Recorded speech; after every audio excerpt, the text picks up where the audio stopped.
crumbles, a void is opening.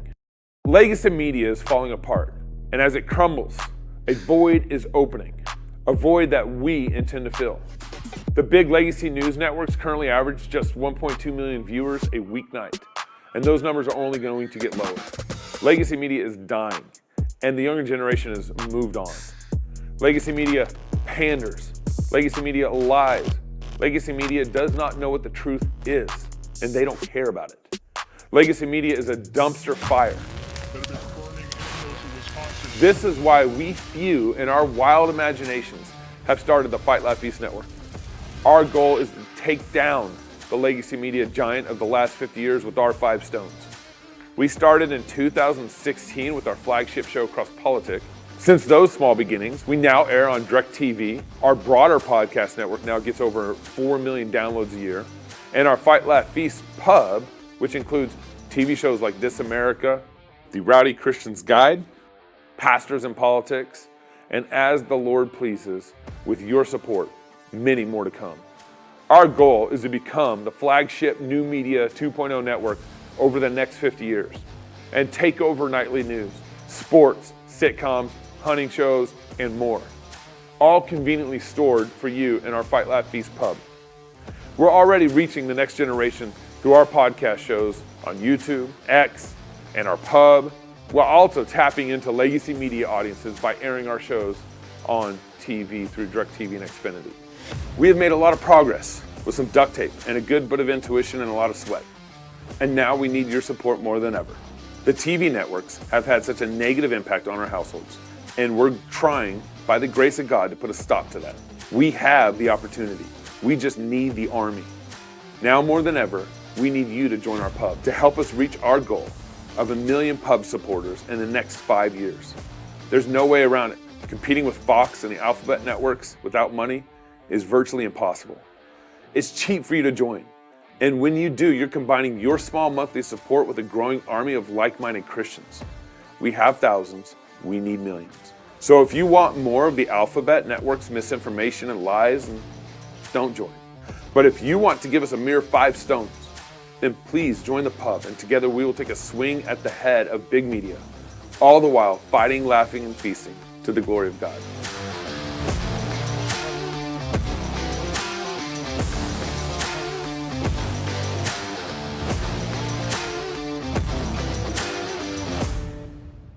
When I grow up, I want to work for a woke company, like super woke. When I grow up, I want to be hired based on what I look like. I want to be judged by my political beliefs. I want to be a conformist. When I grow up, I want to be offended by my coworkers and walk around the office on eggshells. When I grow up, I want to weaponize my pronouns. What are pronouns? It's time to grow up and get back to work. Introducing the #1 woke-free job board, redballoon.work.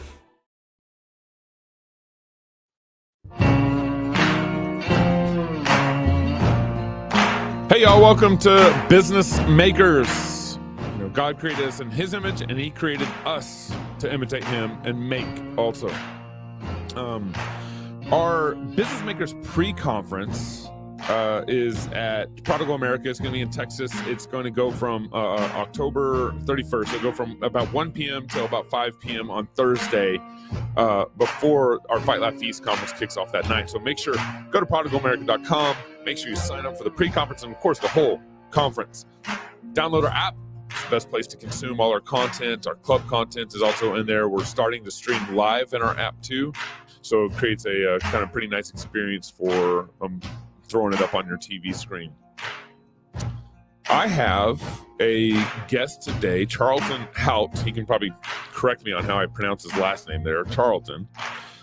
He is, excuse me here, his bio's got some great stuff in it. He bowed the knee to Christ in his dorm room at Colorado State University, CSU, prior to graduating CSU with a business degree. He was on the 7.5-year plan. I was too. It took me about 6.5 years. He attended, so Charlton attended Bethel School of Supernatural Ministry. I love it.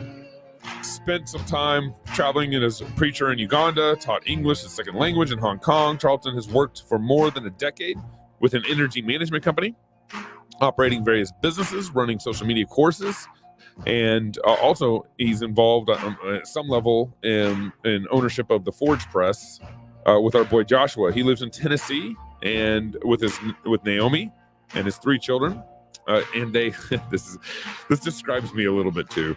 They raise chickens. We just want the eggs. We pretend to garden. I don't pretend to garden, but apparently Charlton does. I could garden. But I never will on my property, likely. And they fully enjoy life with their CRAC church, Pilgrim Hill, outside of Nashville. Charlton, thank you for coming on Business Makers. Hey, it's great to be here, brother. It's great to be here. Before we talk anything about about me, I have to make a point about that red balloon ad. It's a good ad, and that thing slaps harder than Will Smith. That thing is that's great. Yeah, no, that ad, every time I laugh at it because the kids are just saying these hilarious things. It's really funny. So and maybe we need to do some sort of cross-politic ad like that someday. Oh man, that'd be great.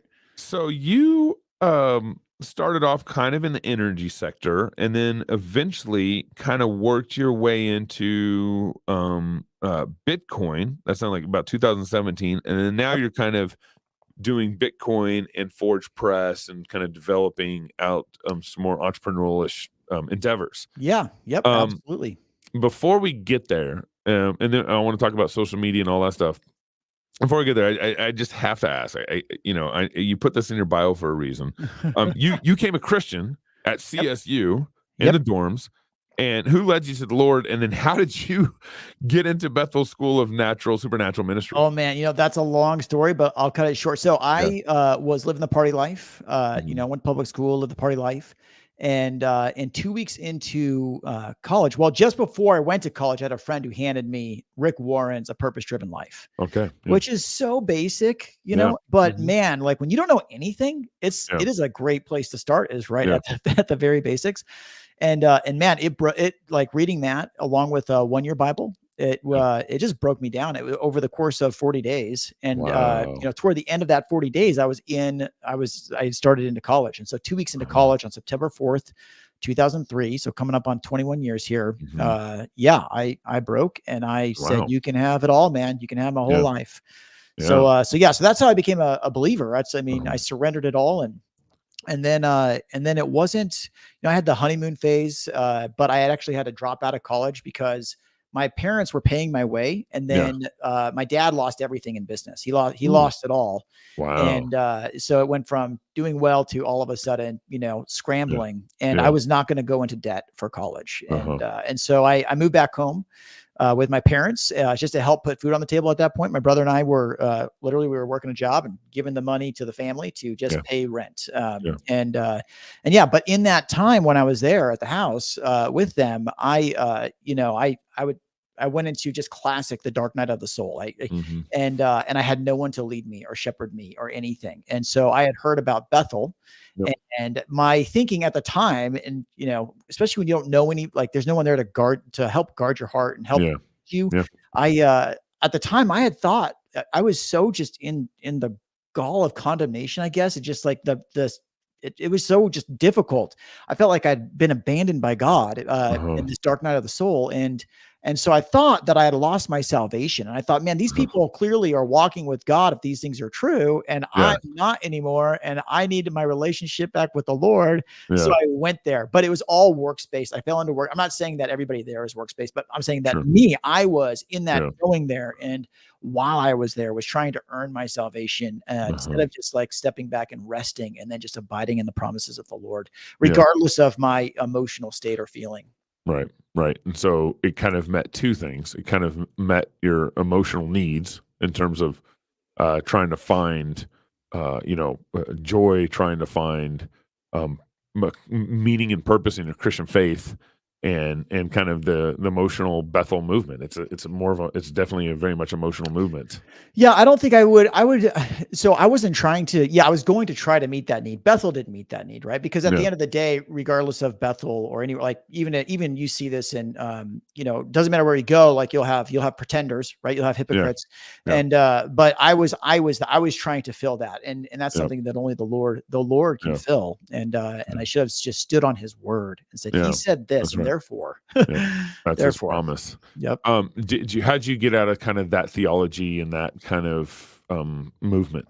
Yeah, so I went there for 2 years, and then it was time for me to leave, just to go back to college. And so I went back to college. And when I left Bethel behind me.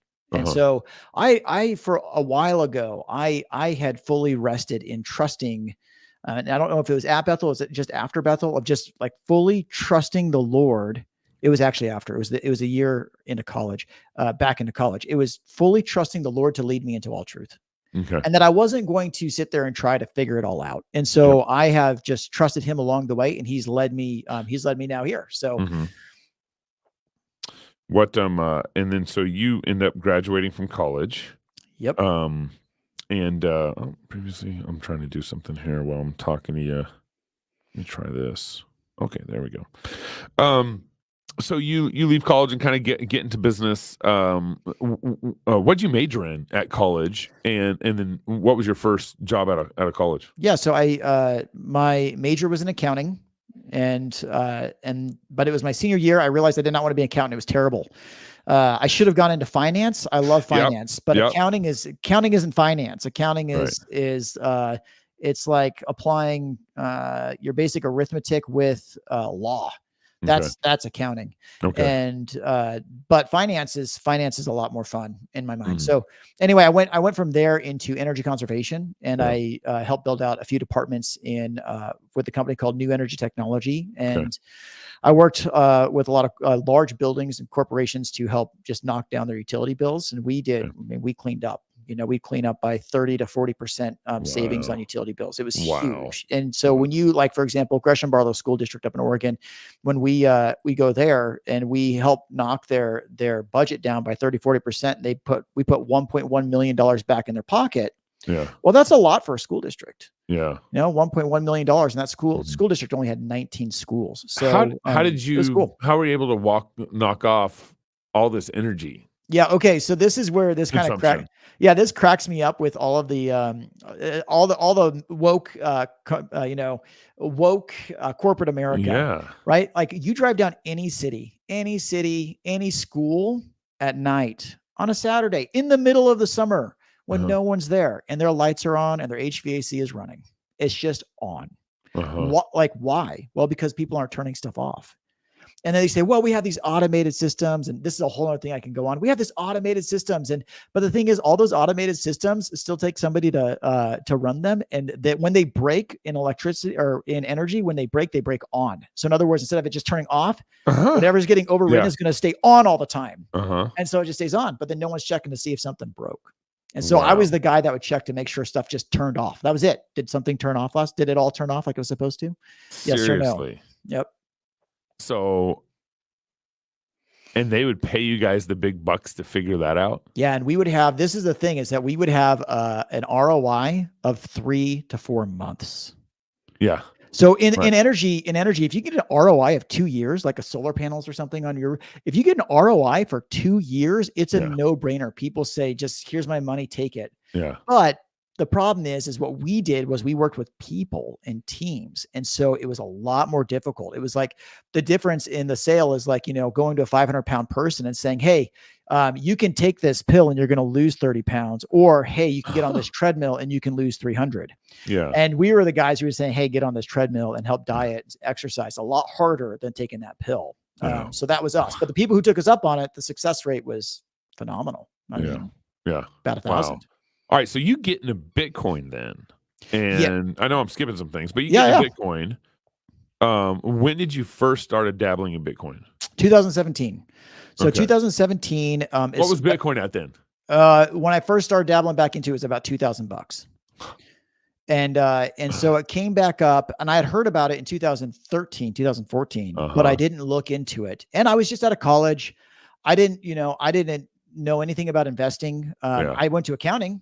Yeah. But I like the idea of investing. I had no money to do it, single income. I got kids. My wife is, at home. Thankful we could do it. But it was, hey, man, things were tight. So, but it was 2017. It started to come back in the news. It's like, okay, I'm actually going to look into this and see how this works. And so I watched one YouTube video from some guys who were just explaining how it worked. They weren't trying to preach saying, hey, you have to get into this. It wasn't none of that. It was just, here's how this works. And when I saw how it worked, I said, I turned to my wife and said, oh my goodness, this is inevitable. This isn't like an if, but when. This is inevitable. It's like the internet. Once the people who understood the internet, it was inevitable. And then at that time, it was so interesting because all of the major news outlets were parroting the same things that they parroted about the internet 20 years before. And it was all the same lines. Only criminals use it. It's too hard to understand. It's why would I do this when I can just do this? All of them.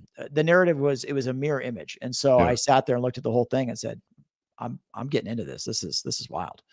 So you mind me asking how much initial money you put into it? I had $6,000. So I started with $6,000. And then things went up, and then me being new. So you bought 3 Bitcoins basically back in 2017. And me being new, I didn't know, how the markets work. And so when it went to the top, I actually was the guy that sold my house and went all in on Bitcoin. So I just straight the absolute dumbest thing you can do. Right. Wow. But then I was so I had such conviction about it that I rode the whole thing down and back up. Right. So I held on to it. So what was the top when you sold your house to throw all that money in there? Yeah. What was the top that it was at when you put all the money? So it actually, and this is why I did it, is it actually came down from 20,000 down to the 6,000 range. Again. And then popped back up to 7. And I thought the 6,000 range was over. And so I went around 7 or 8. And then and then it went down to 3,000. But I didn't, here's the kicker too, Gabe, is I didn't put the money into Bitcoin. I put it into one of the altcoins, which then went down even further. So I lost I had a 90% drawdown. Yeah. It was huge. Yeah. It wasn't fun. 2018, 19 was a hard year for me, man. Yeah. So, but you hung in there. I hung in there. I kept looking in. At that point, I started wising up on how to trade. So okay, I know nothing about trading. What am I doing? Yeah. I need to actually sit down and learn this stuff and take the discipline of learning how to do this so that way I can actually do well and manage money responsibly. Yeah. And so I started doing that. And then I just grew from there and grew my portfolio from there. And now the thing that's been paying the big bills for me has all been my own portfolio management, just managing my portfolio and being a good steward of the resources I have. Yeah. And then, so now you're also working with the Forge. Yep. And what's your role with the Forge? So we are the Forge. There's 4 of us. And so we have a 25 split, across the board partnership. Sure. And who's all part of the ownership of the Forge? Yeah. So we have it's myself, the Forge Press, by the way. Forge Press with Joshua Hames, myself. My Twitter handle's at Everyday Dominion, and Daniel Margheim and Grant Hahn, who is working with our friends at the Sentinel. Okay. Yeah. So and so we started the Forge Press with our mission statement being that we want to provide resources and tools to help build, defend, and expand the new Christendom. And so we thought, well, let's start this business, but we have no idea what we're gonna do, what that really is, and how are we going to actually make an income. So our very first mission was to get a product, and so we created the Family Identity Package, which is essentially you can get your family crest put on, some songbooks, a Bible, catechism, and a journal. And we went to Fight Laugh Feast last October, and that was our first debut in CRC, the CREC world, to say, hey, we are this is who we are and this is what we're about. And then we started at that same time Reformation Red Pill with Joshua, and he was doing, while we were doing the merchandise, he was doing a booth all on Christian nationalism at the time, and that's what got us started. Yeah. Okay. Yeah. And so I'm looking at your let's see, your store. Yeah. So we have quite a few products on the store. We are currently on the back end. That the store is a year old, and so it was one of those. If people are looking at it, it might look like some guys just threw this together, and that's because that's exactly what happened a year ago. And now Yeah. So now on the back end right now, we're tidying things up, and we're going to be, before this next conference with you guys down in Fort Worth, Texas, we're going to be having that, that facelift. So, yeah.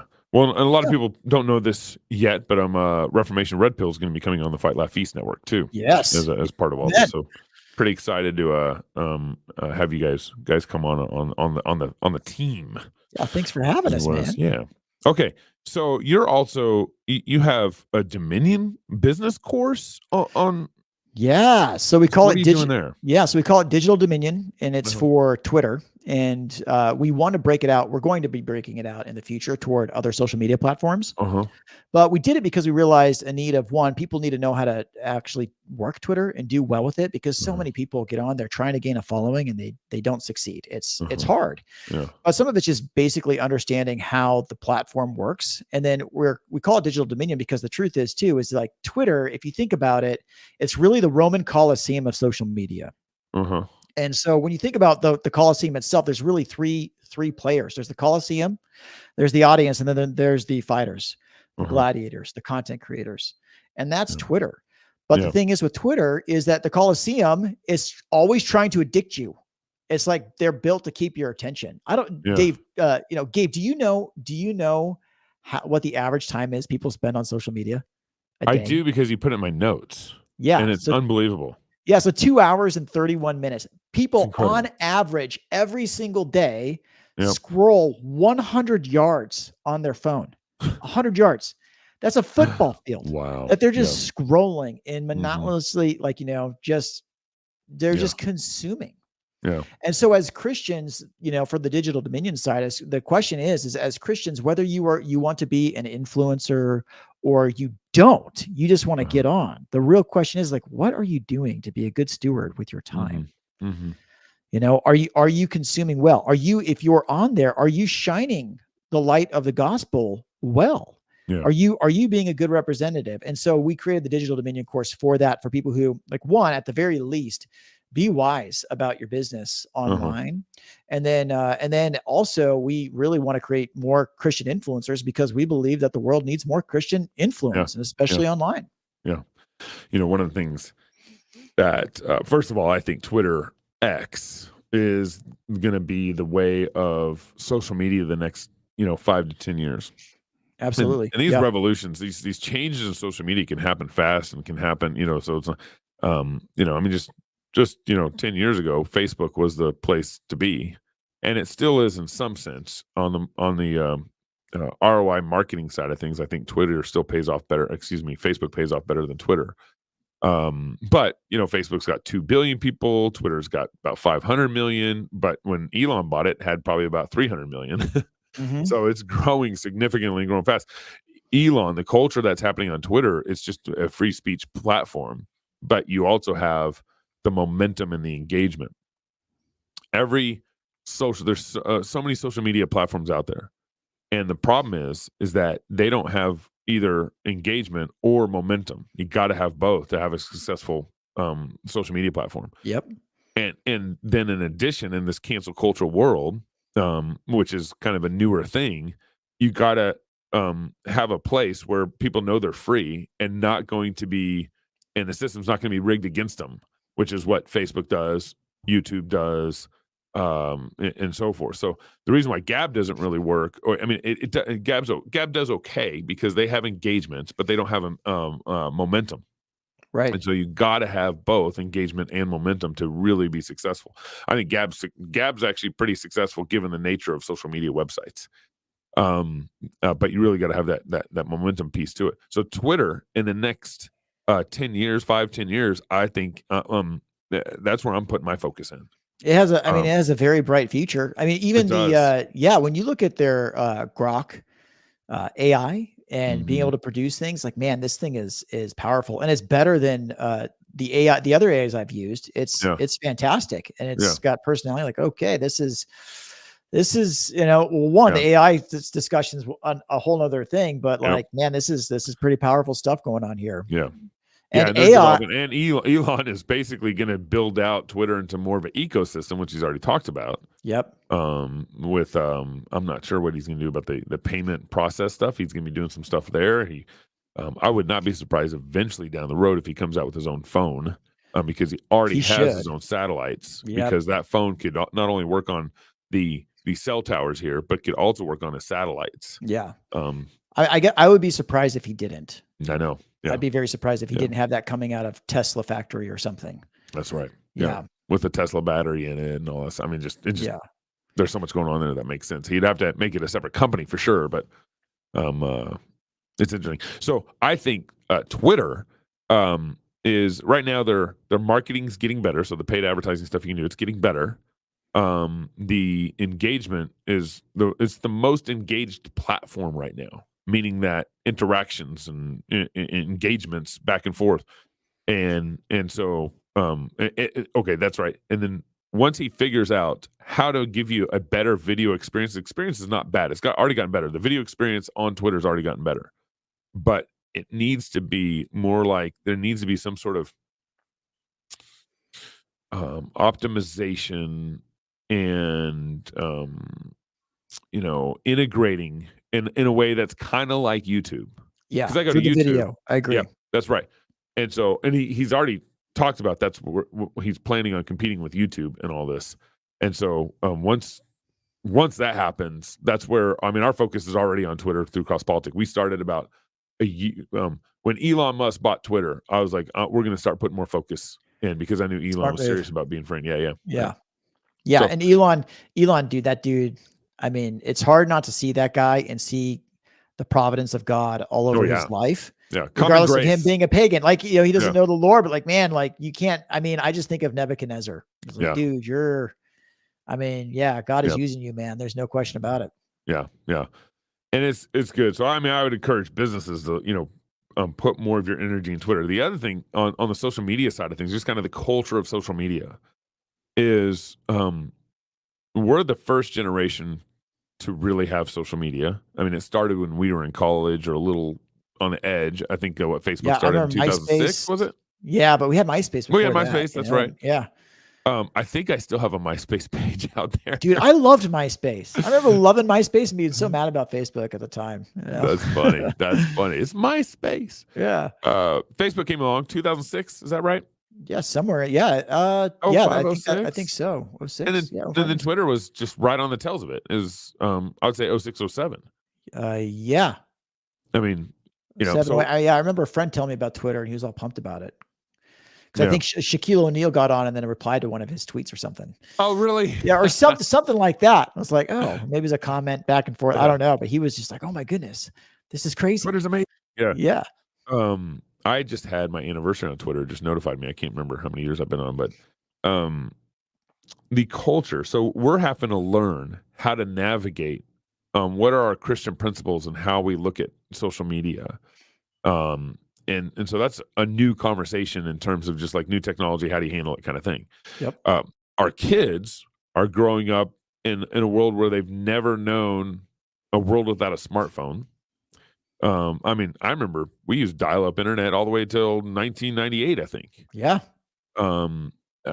I had my first cell phone was a Nokia analog phone. It was before digital. Oh man, you were playing Snake on that thing all day.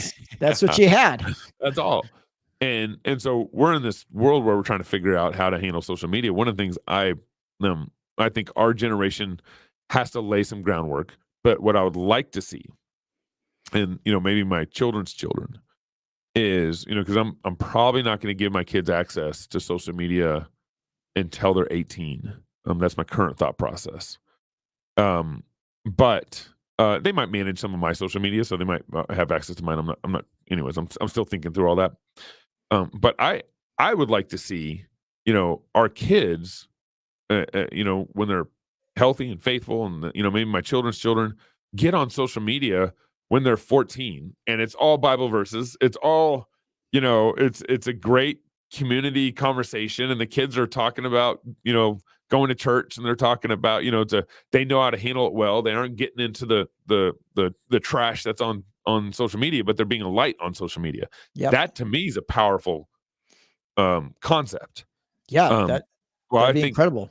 Yeah, well, I think our generation maybe is having to lay some groundwork, and so I'm not interested in my kids at 14 getting on social media, but I'd love to see the younger generation be able to kind of, handle that well and see kind of the dominating effect of what a Christian, wave on social media could look like. Yeah, I totally agree. And I think a lot of that's going to be like, one, just discipling your kids, but then also even on social media and the people who are, about it, making it so that like putting in some hedges of protection there. Right. Yeah, so certainly. A 14-year-old kid can't, it still drives me nuts. I don't know about you. It drives me nuts that I will have ads. This was happening when I was on Facebook more, but I would have ads for single women when they know darn well that I'm married. Man. Yeah. Like it. And so you sit there and think, well, these things about me, but you don't care about me, and you don't care about my family. You don't care about my children. You just want a buck. So you're willing to tempt me with this. Right. And so when you like that foundational thought process is just so outside of their worldview. And so with Elon coming in, I'm really hoping for some of these things, especially with Twitter, with X, that him being such a proponent of family and realizing like, whoa, we have he's a proponent of having children. Yes, that's a better way to say it. Family is a different thing. But you know what? You can't really keep you can't. Mm-hmm. You can't do everything that is good for society without that family. Like, I mean, society's built off of family and it's all family structures, no getting around it. Mm-hmm. And so if he can see that and make those connections and then start asking these same questions and saying, how do we, if I care about promoting population growth, then what's the foundational things that I can do? And one of those things that he could do to help out is like, hedging, putting some hedges of protection and working alongside the way in which we're made, not against us in the way in which we're made. So that'd be really great. But back to your point is we as Christians, though, we need to take dominion of our time online and being smart about it. And then recognizing that once you go to that screen, and just like you said, we have smartphones with us, they're constantly distracting us. And they're distracting us from the moment. But once we go to that screen, we recognize that we are entering into a battlefield. And we cannot be lazy about this at all. There's the moment that screen turns on, you cannot be lazy. Right. Well, it's the same way when you go out into the public at night, to the restaurants downtown, to the your guard is you're alert, you're paying attention, you're avoiding. I remember going to Louisiana for a business trip, and you're just you're walking downtown New Orleans.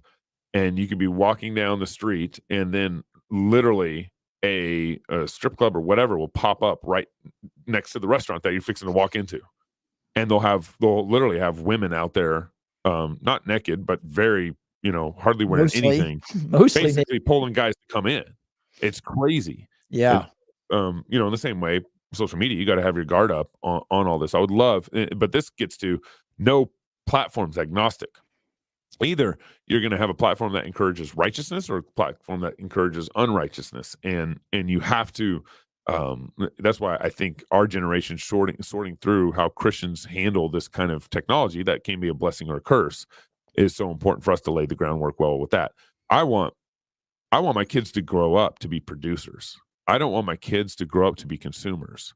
Right. And in the same way, it's not that we don't consume food and movies and stuff like that, but in the same way, I want my kids to be producers on social media, not consumers, not the people who are behind the scenes just flip, doing that 100-yard football sprint over the course of a day.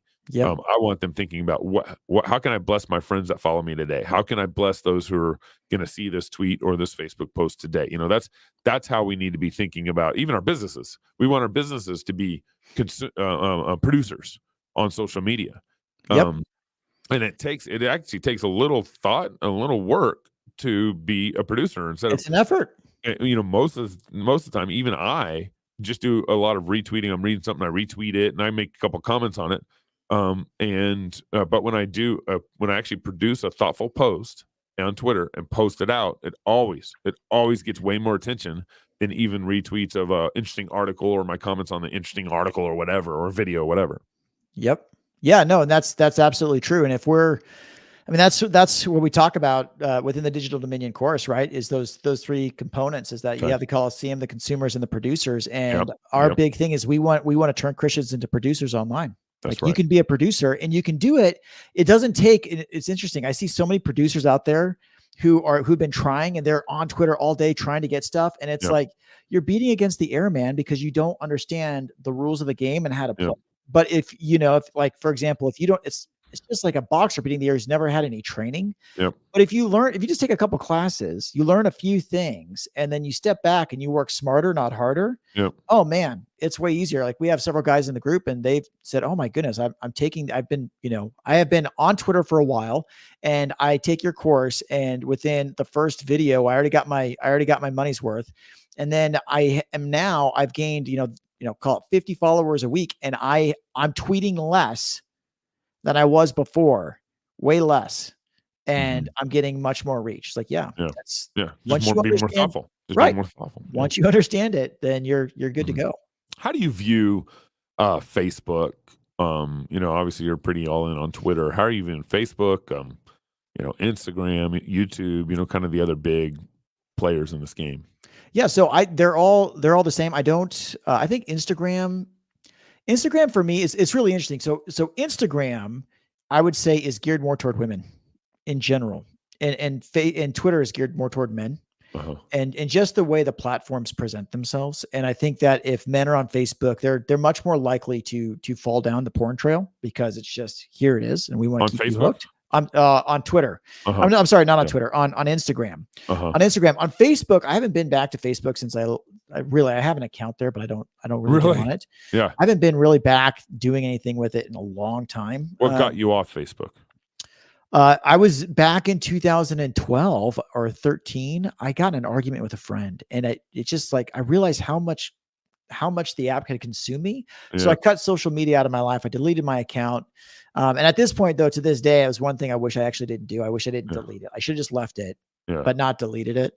But I ended up leaving for that. But I would say it's the same. The principle still applies. Like, when you're going to Facebook or when you're going to Instagram, what are you putting out there?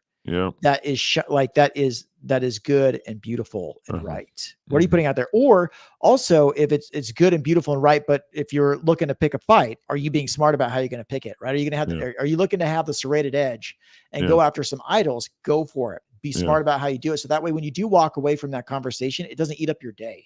Right? You don't want those trolls who you don't even know, you've never seen before. Probably some random person in China or something, like sitting there, and they are just like attacking you. I was like, no, don't let that ruin your day. What do you think about, like, I don't know if you put much of thought in this, but I put tons in.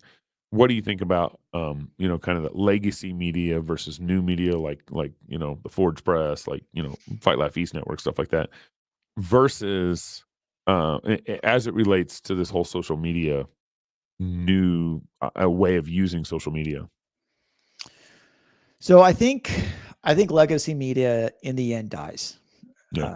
If it doesn't die, it gets a very small minority. It is not going to be it won't last well. It just won't. And the reason is because, one, like, we can't trust them.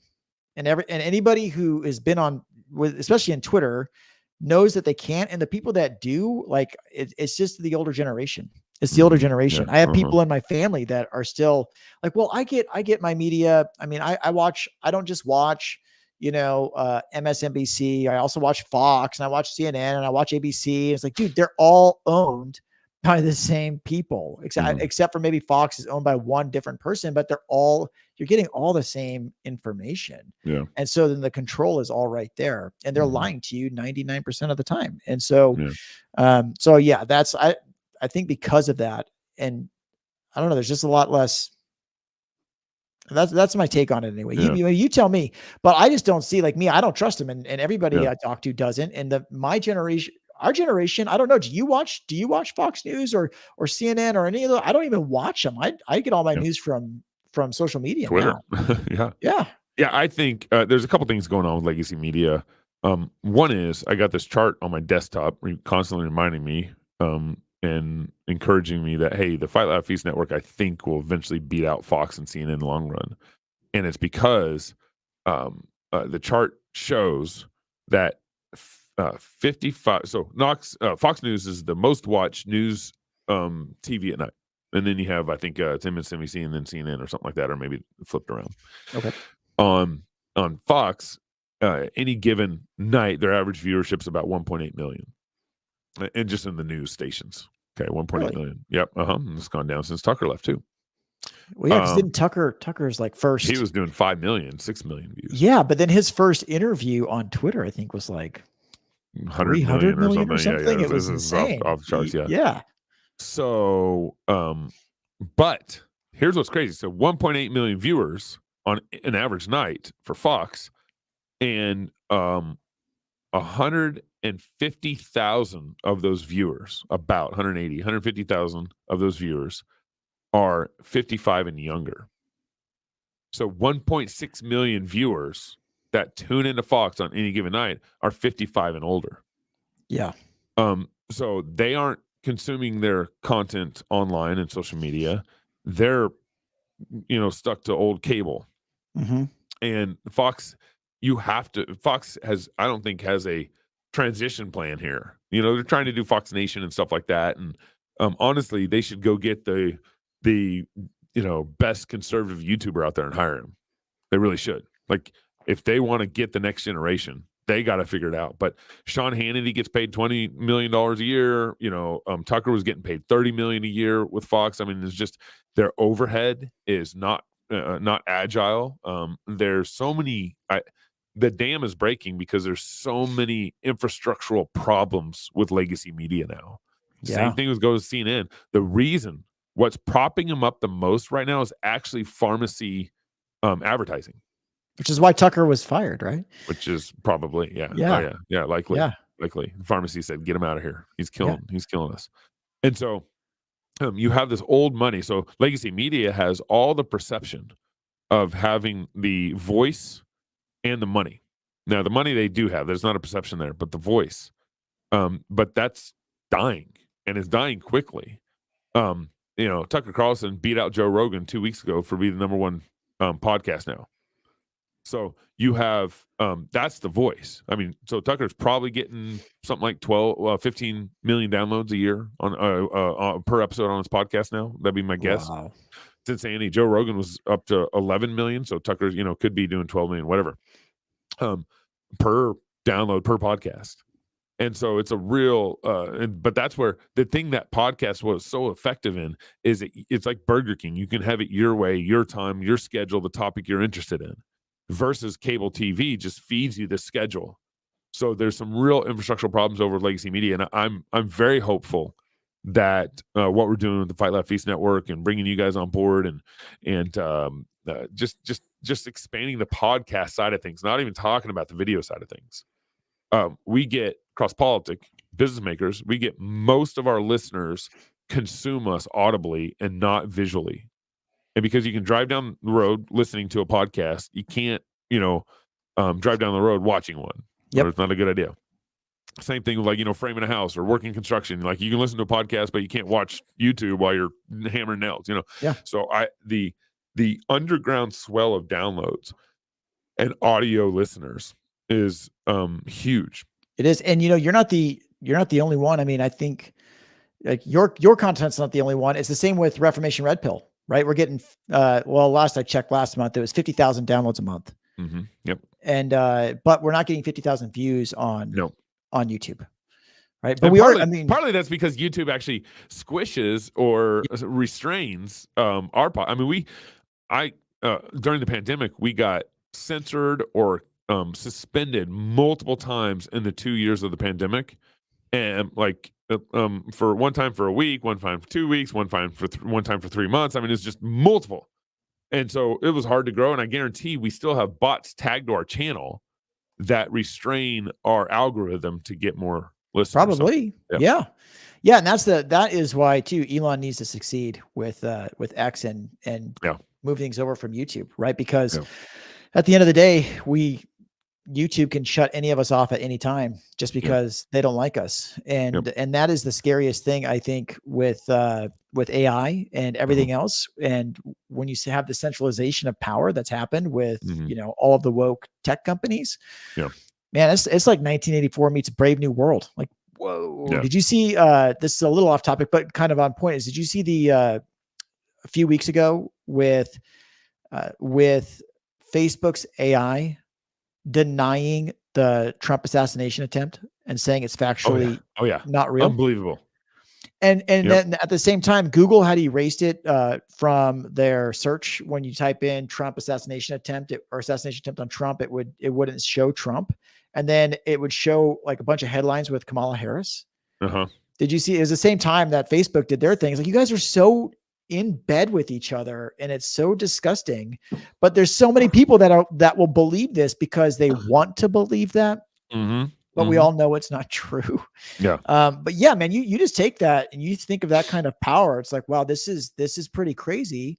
Thankfully, we have the Lord who fights for us and is on our side, and he's going to put forth, like, he will deliver us. He will put forth someone. And it's so interesting to me to see Elon Musk at that. I'm praying for Elon Musk all the time. Like, Lord, please, Nebuchadnezzar, like, please, you did it for good old Nebby, man. Like, you can do it for Elon. Do it for Elon. Do it. We all love this guy. He actually cares about people. Yeah. Well, that's so I'm very encouraged, and that's why I think how we think about social media right now is pretty important. I mean, it's a public square, and it's a public square that's brought to your phone. It's it's hard to even have your voice be known in the city of Moscow or the city or Idaho or whatever, just because people don't hang out, the communities don't hang out like they used to. But Twitter is a place where you can make inroads, and then the local community can find out more about you, and you can talk to the local community daily. Yep. So it's amazing public square that opens up all sorts of doors, and for your brand, product, voice, preaching, sermons, everything. I remember when we first dropped our podcast in September of 2016, and within months I could see people from Australia and UK and Canada downloading our podcast. And it's like, wow. Yeah. It blew my mind that how I was like, okay, I get it now. I can do a podcast in my buddy's piano shop, in a loft above his piano shop, and record it with my buddies, Toby and Knox. And it goes to India. It goes to Russia. I mean, I can see all these downloads. Yep. So it's quite the amazing technology. I've likened it to the Gutenberg press. Like, when the Gutenberg press started, well, that just killed the Catholic Church ability to quash the printing of the Bible. Just the mass production of the Bible became impossible to stop.